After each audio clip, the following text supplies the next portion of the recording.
Bonjour tout le monde, bienvenue dans notre quatrième épisode sur Rocher et Rocher. On va continuer à parler sur les versets du premier mot qui c'est Sourd. ça va entrer dans mon cerveau. Hein. En tout cas, merci à tous toujours de commentaires comme tout ça. N'oubliez pas de mettre en commentaire des choses que vous en pensez, qu'on pouvait en parler. Et si vous envoyez Yann ou moi, n'oubliez pas de demander notre carte de visite. Je suis toujours fier de cette chose. Félicitations à nos deux. Hein. N'oubliez pas parce que si vous demandez, on peut signer au-dessus. Hein. Il y a l'espace pour ça. J'invente des choses. Hein. Donc aujourd'hui, on va continuer les versets et on va essayer de finir le verset d'aujourd'hui, n'est-ce pas? On va essayer. On va essayer. On avait fini avec le Deutéronome chapitre 32. Nous restons dans le Deutéronome au chapitre 32, puisque c'est un chapitre très prophétique. On est au milieu du veau là ou c'est déjà passé? Le veau doré. Ah non, ça c'est Exode. Deutéronome, désolé. Exode, là c'est Deutéronome. J'ai resté avec les 32 en tête. Deutéronome. Non, ça fait rien, ça fait un moment là, mais... Et bon, bah, c'est un passage qui parle d'Israël, de ce qu'il va faire. Et puis, dans ce texte, on verra qu'il y a aussi l'autre terme pour rocher qui est utilisé, mais là maintenant, on va se concentrer sur Tsour. Et il dit, mais Yeshurun, c'est un terme affectif que Dieu utilise pour Israël. Ah ouais, c'est la première fois que j'écoute ça. D'ailleurs, ça ressemble un peu à Israël. Israël et Yeshurun, Yishr. Donc, les trois premières lettres sont les mêmes. Une fois c'est S, une fois c'est Sh. C'est pareil, Yeshua. Oui, au début. Après, il y a le Resh. Donc, le Resh, ça casse. Yeshurun, qui est tiré de Yachar, qui veut dire droit. Ok. Donc c'est aussi toujours très paradoxal, Israël qui va lutter avec Dieu, mais qui est droit. Voilà. Jacob qui est Yaakov, Akav, ça veut dire qui est tordu. Yeah. Mais il est droit quand même. Donc alors, Yeshurun s'est engraissé et s'est rué. Tu es devenu gras, gros replet. Il a abandonné le Dieu qui l'a fait. Et il a méprisé le rocher de son salut. Ils l'ont ému à jalousie par des dieux étrangers. Ils l'ont provoqué à colère par des abominations. Ils ont sacrifié aux démons qui ne sont point dieux, à des dieux qu'ils ne connaissent pas, dieux nouveaux, venus depuis peu, que vos pères n'ont pas révérés. Tu as oublié le rocher qui t'a engendré et tu as mis en oubli le Dieu qui t'a enfanté. Wow. Oh, c'est sévère. C'est sévère, mais c'est juste. Qu'est-ce qu'ils ont fait? Ouais. C'est un passage eschatologique. Dans le sens, c'est pour la fin. Évidemment que, pour tous ceux qui lisent un peu leur Bible, on voit qu'Israël a régulièrement eu recours à des dieux étrangers. Ouais, jusqu'à la période après exil, c'était toujours ça. Hein. C'était tout le temps cette tentation de l'idolâtrie. Mais des dieux comme Baal, Asherah, etc. Ici, il y a des petits détails. Ils l'ont provoqué à colère par des abominations, sacrifié des démons qui ne sont pas dieux, des dieux qu'ils ne connaissaient pas, dieux nouveaux, venus depuis peu. Ça peut pas être Asherah, ça peut pas être Baal, ça peut pas être ces dieux-là, parce qu'ils sont pas nouveaux du tout. Abraham les connaissait très bien, même si lui-même peut-être s'en est détaché. Mais Rebecca a eu comme des petits dieux sur elle. Hein. Voilà, il y a quand même des trucs bizarres. Salomon, même si le roi Salomon est un roi exemplaire, quand il a laissé toutes ces femmes étrangères, tous ces dieux-là, ils ont pu prospérer comme ils voulaient à peu près en Israël. Ce ne sont pas des dieux qu'ils ne connaissaient pas. Tous ces dieux-là font partie de la culture sémitique. Donc, de quels dieux, ici, on veut parler? Des dieux qu'on ne connaisse pas, des dieux nouveaux venus depuis peu. Ce n'est pas des dieux qui ont été inventés juste avant que ça soit écrit, Deutéronome? C'est eschatologique? C'est eschatologique. Donc ça veut dire que ce sont des dieux qui ont été créés maintenant? Ce sont des dieux, ça ressemble énormément au passage de Daniel Oui. qui dit que, alors, dans le texte, c'est attribué à Antiochus Épiphane, OK. qui dit que il va éjecter tous les dieux que les pères connaissaient, etc., pour lui se mettre en tant que Dieu, et que ça, c'est quelque chose de nouveau, qui ne s'est jamais fait vraiment, hein, parce que... Je pense que même le dieu grec n'était pas présent à l'époque d'Abraham. Donc, Non, mais c'est pour donner, si tu veux, ce que j'essaye là de faire, c'est donner l'exemple par rapport à Antiochus Épiphane. OK.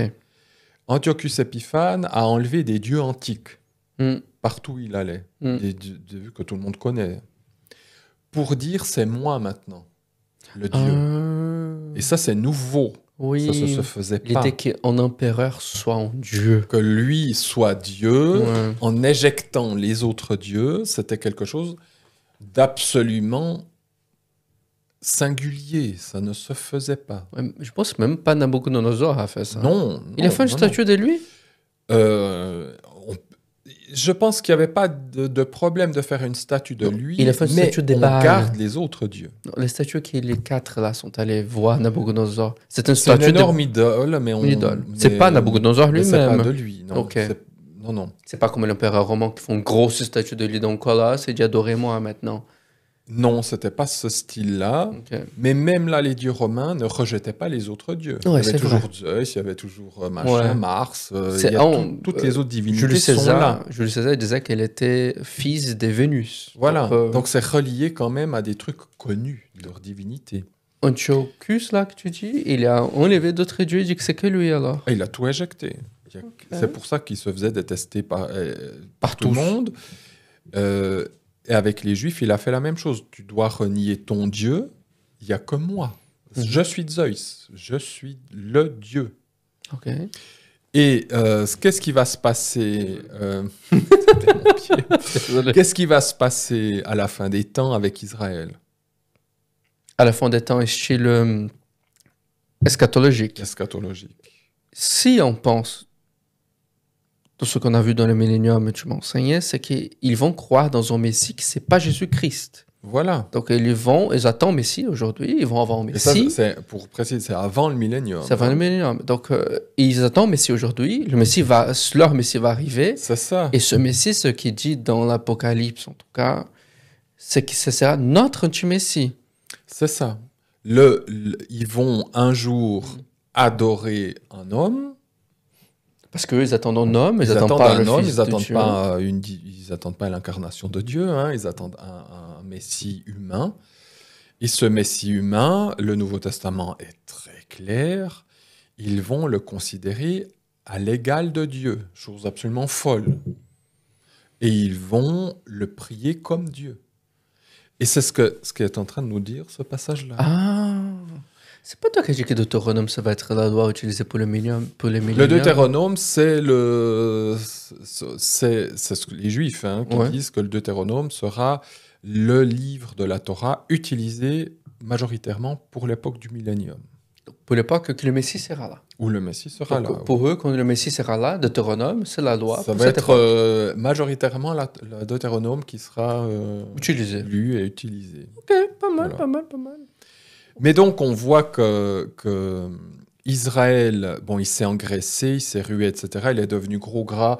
Ça veut dire qu'ils ont abusé de la bénédiction de Dieu La patience même. et de sa patience. Mais écoute, c'est un peu humain. Quand on a bien mangé, quand on manque de rien, on a un petit peu tendance à faire ce qui nous plaît et puis un petit peu d'oublier Dieu, n'est-ce pas?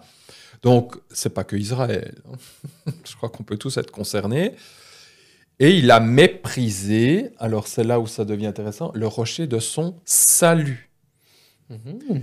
Et plusieurs fois, on va maintenant voir que des textes mettent Tsur et Yeshua ensemble, puisque en hébreu, Yeshua, c'est le salut. Donc, on voit même que ce rocher, il s'appelle Yeshua. C'est très nouveau testamentaire, ça. Le Nouveau Testament, C'est c'est de la Bible C'est de la Bible hébraïque hébraïque commentée. commentée. Donc, encore une fois, la Bible hébraïque, elle n'est pas moins Nouveau Testament, quelque Ok. part. Hein. Ouais. C'est du Nouveau Testament révélé. À force d'être dans le Nouveau Testament et lire l'Ancien Testament, on pense qu'on on parle de l'autre toujours. C'est ça, c'est un qui dit, l'autre il répond, l'autre il renvoie. Le Nouveau Testament ne dit pas tout, il révèle, Mm. puis il dit maintenant tu vas voir ce que j'ai écrit. Mm. Ce que nous faisons là, en fait, c'est le travail que le Nouveau Testament nous demande. C'est d'aller dans la première alliance pour aller creuser et voir qu'est-ce que le Nouveau Testament...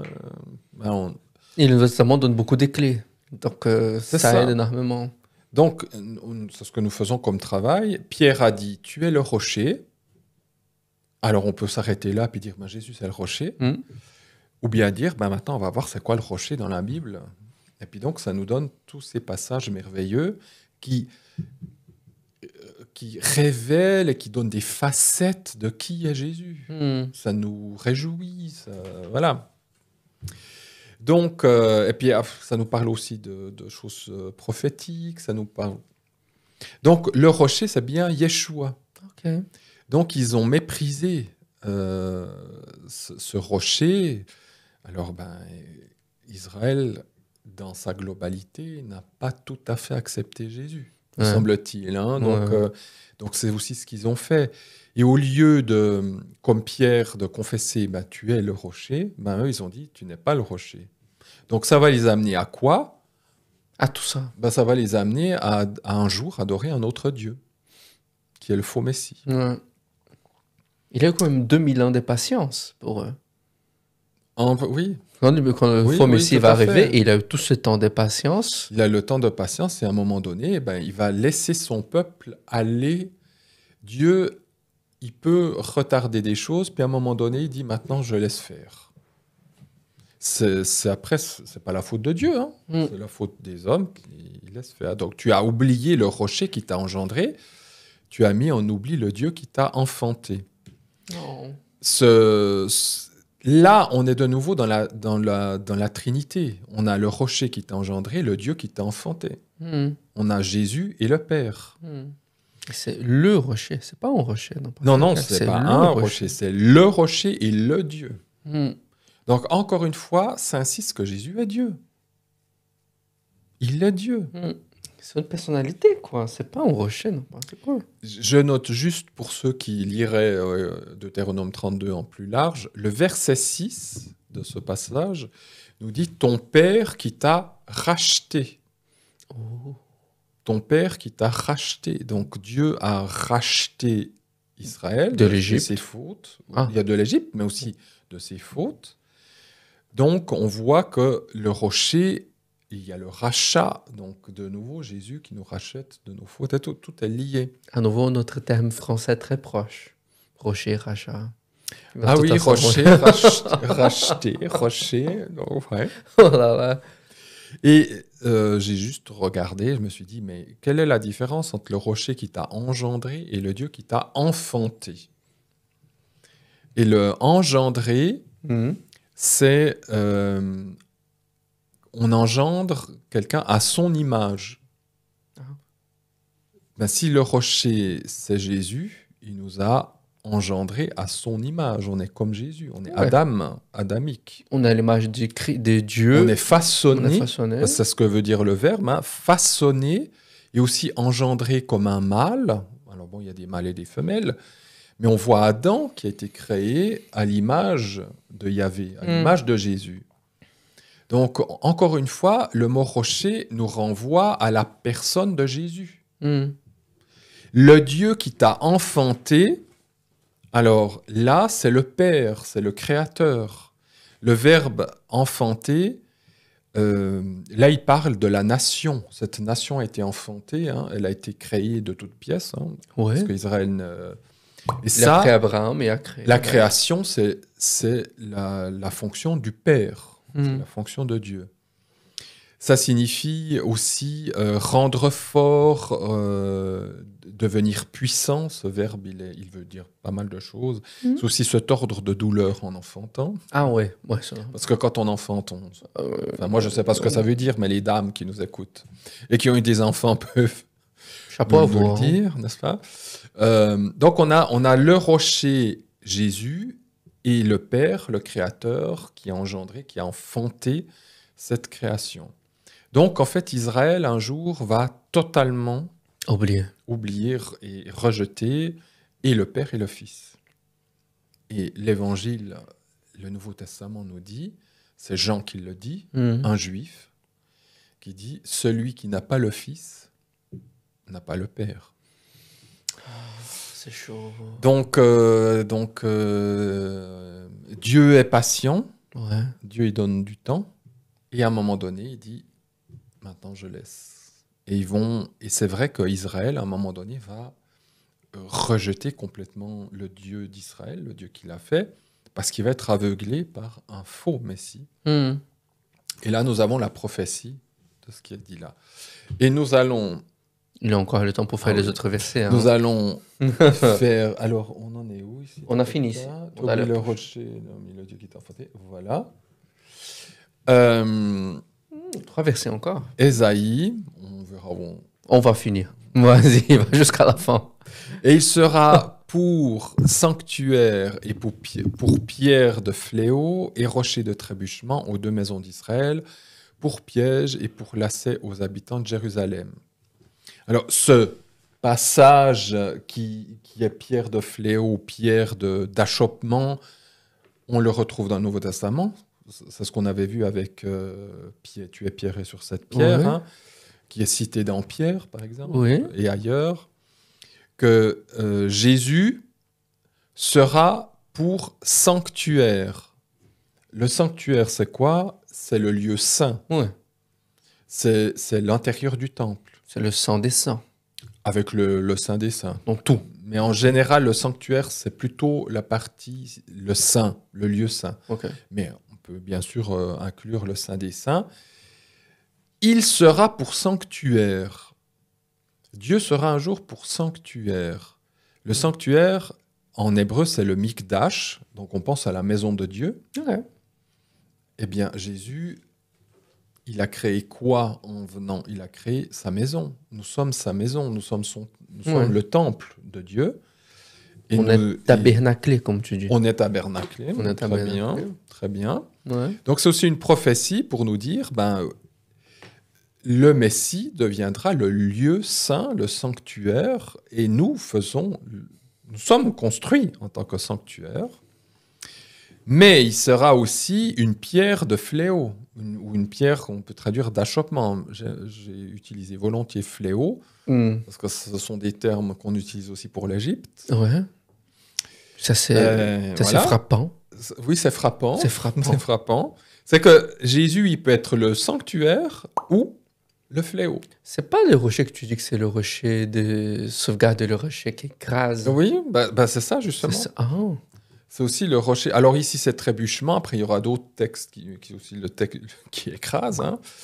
Et le rocher de trébuchement, trébucher, c'est en français. C'est pas romandie sans coubler. C'est pas utiliser ça dans le Nouveau Testament? Ne soit pas une pierre d'empêchement. Oui, c'est ça. C'est ça. C'est ça, exactement. Trébuchement. De scandale. Voilà, de scandale, comme on dirait en grec, de scandale qui nous fait tomber. Et puis c'est pour les 2 maisons d'Israël, donc c'est pour toutes les tribus. Oh, wow. C'est pas que pour Juda, c'est pour toutes les tribus. Pour piège et pour lacet aux habitants de Jérusalem. Et on a vu que la dernière fois, alors il faut revenir je sais pas quel épisode de Pierre, hein, mais on a vu le terme Pierre Even, Aleph Bet Nun, qui contient père et fils, fils et père. Donc la pierre d'achoppement et le rocher de trébuchement, on voit que c'est le Père et le Fils ensemble, et que Jésus devient, lui, le rocher aussi, qui fait tomber les gens. Je me souviens maintenant. Alors, j'insiste quand même un peu là-dessus. C'est pas Jésus qui veut faire tomber les gens, mais c'est que la personne de Jésus, elle peut me faire trébucher parce que je trouve que Jésus ne correspond pas au Messie que j'aimerais qu'il soit. Et c'est ça qui me fait trébucher. Ce n'est pas Jésus qui me fait trébucher, mais c'est la personne qu'il est. Pour moi, je dis, Mais ça peut pas être le Messie. Et je trébuche par l'idée que je me fais du Messie. Ouais. C'est pas lui qui me fait tomber. Son sacrifice nous fait faire une position. C'est exactement ça. Donc, si on c'est se la position positionne, que j'ai par Ouais. rapport à lui. c'est pas lui qui nous a dit. Il a dit comment je sacrifié pour toi, quoi. Et j'ai pris tous les péchés. Maintenant, tu peux avoir la grâce, comme on a parlé, de parler directement avec le Père. Ah, le statut des Moïse. Qu'est-ce que tu feras avec ça? Voilà, c'est exactement ça. Donc, Wow. c'est la position que j'ai par rapport à lui, Mm. qui fait qu'il devient pour moi un sanctuaire. Et puis ça peut faire revenir au fait d'être dans le rocher comme Moïse, hein, dans le creux du rocher. Tu es dans le sanctuaire. Ou alors, tu prends une autre position, mais il devient quelqu'un qui peut, qui peut te faire subir des fléaux. Ben, ça, c'est l'Apocalypse. Ouais. Tous ces fléaux qui tombent sur le monde parce qu'on ne veut pas de ce Messie. Si on étend si on étend la lumière, on est forcément dans l'obscurité. C'est Oui, pas la faute, l'obscurité nous fait trébucher. c'est pas nous la fait- faute nous de la fait- lumière. Non, Si c'est on pas l'a la non. enlevé. Et il y a au verset 15, juste après, genre, il n'est pas noté, hein, Ok. et il est dit, et de nombreux trébucheront en eux. En eux, En eux. en eux-mêmes. Non, C'est quoi en eux? justement, il est dit, donc il sera comme sanctuaire pour pierre de fléau et rocher de trébuchement aux deux maisons, nanana, et de nombreux, donc c'est-à-dire de nombreuses personnes Ouais. qui ne voudront pas de Jésus, Oui. trébucheront en eux. Sur eux-mêmes. Non, le en eux, il renvoie à cette pierre d'achoppement, ils trébucheront en eux, Ah. c'est-à-dire en la pierre et le rocher. Ok. Donc il a mis au Il pluriel. l'a mis au pluriel. Ce rocher. Oui. C'est pour ça que ça fait. C'est pour ça que pour nous, c'est en eux. Oui. Normalement, ça serait en lui. Oui. Ou sur cela, Eh sur ben, le rocher. Encore une fois, ici, c'est un des rares passages où tout d'un coup, Dieu, il est mis au pluriel comme ça. Normalement, c'est au singulier, même si c'est Elohim, ça jamais, ça sera en lui. Et même pour ceux qui ne cherchent pas pour dire que c'est on ça le rocher, c'est un rocher qui est devenu pluriel de toute façon. Donc, Ben, pour moi, je reprends le mot pierre qui contient et le Père et le Fils. Et donc, à mon avis, ça renvoie en eux, entre Ouais. le Père et le Fils. ouais. Donc, on a encore un des rares passages où tout d'un coup, Dieu, il est au pluriel. Il est appelé au pluriel. Donc, voilà. Donc, ils sont en tout cas deux. En tout cas deux. Et on peut aussi dire, on pourrait aussi traduire, et de nombreux trébucheront en eux. En hébreu, c'est rabbim. Et les rabbins eux-mêmes disent, il ne faut pas lire rabbim, il faut lire rabbin. Et de nombreux rabbins trébucheront en eux. Oh là là, le rabbin sur eux-mêmes, c'est tapas, hein. Alors, c'est pas sur eux-mêmes. Ah. Les rabbins trébucheront en Jésus. Je sais, mais les Voilà. rabbins eux-mêmes, ils Ah n'ont oui, pas pitié de oui, dire d'accord. ah vous allez, moi aussi je pourrais faire. Oui, ben oui. C'est ça qui est paradoxal chez les rabbins, c'est qu'ils lisent des textes comme ça et puis ils disent aïe aïe aïe. On peut tomber, On peut bien tomber. On peut tomber, on peut trébucher en Dieu, quoi. En même temps qu'ils disent qu'eux, s'ils se mettent en accord ensemble, ils sont plus grands que Dieu. Comment ça se met Ah oui, ensemble alors, ouais, ça c'est. Oui. Ça va pas avec. Ils ont quand même une zone un peu très paradoxale. Tout ce qui touche le Messie, c'est très Mais dès paradoxal. qu'on touche le Messie, comme on dit, il touche plus le puck. Ouais. Il- Tu veux faire Ça les dans autres la- versets? Je pense qu'on peut prendre 5 minutes pour faire comme les deux autres, ou on fait dans le prochain À épisode. mon avis, ça va pas faire 5 minutes. Ah, donc on fait au prochain épisode. Comme Voilà. ça, ils ont les textes. C'est vrai. Ils peuvent déjà lire Vous pouvez et déjà méditer lire. dessus. Hmm. Devoir pour la fois prochaine. Voilà. Voilà. Les amis, Comme j'ai une merci. sœur qui a dit c'est bien de nous donner des devoirs. Eh ben, tu vois. Muriel, tu as du travail. Petit peux- cœur à Muriel. Là. Petit cœur, Muriel. On a tellement de... Tu peux. On a beaucoup de... Comment je peux dire? On a beaucoup de fans qui viennent parler avec nous, donc ça fait toujours chaud au cœur. Donc n'hésitez pas à mettre également tout ça en commentaire, qu'est-ce que vous en pensez. Et de liker la vidéo et de s'abonner si vous n'avez pas fait encore. Et on va se voir pour finir ces versets.